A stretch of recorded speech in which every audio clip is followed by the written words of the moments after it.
Smit set out to work this case as hard as he could. Lou is from the old school. Follow the evidence to where the evidence takes you. He believes the police maybe missed some very important evidence. So he goes back and he looks at everything.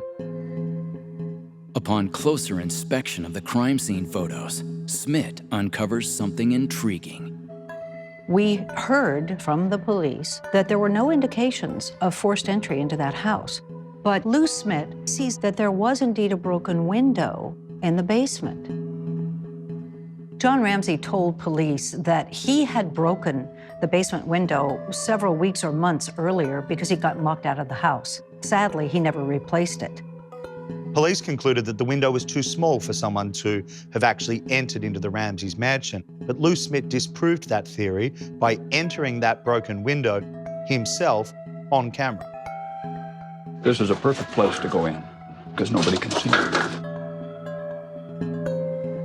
In the crime scene photos, Smit notices something else out of place.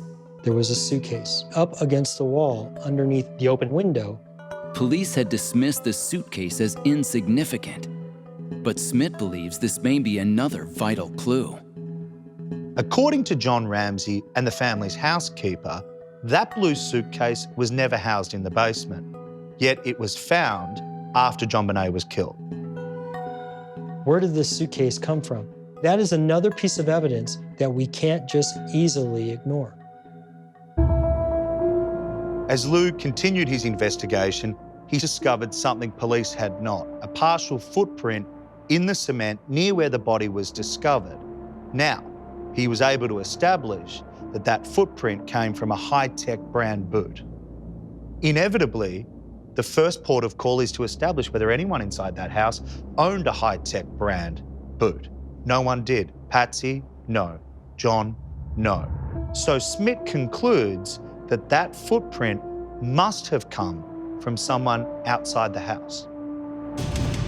Upon analyzing the autopsy photos, Smit finds something even more alarming. There were some things that were very, very suspicious. The autopsy report revealed a couple of abrasions on the little girl.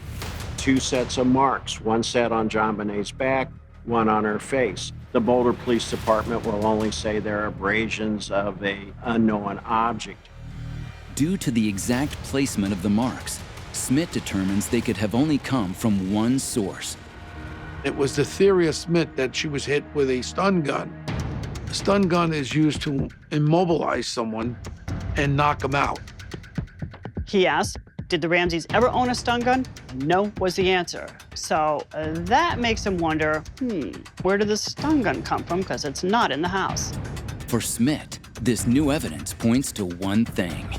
His conclusion was counter to what most of the detectives had already concluded. Smit was convinced it was likely an intruder that got into that house and killed that child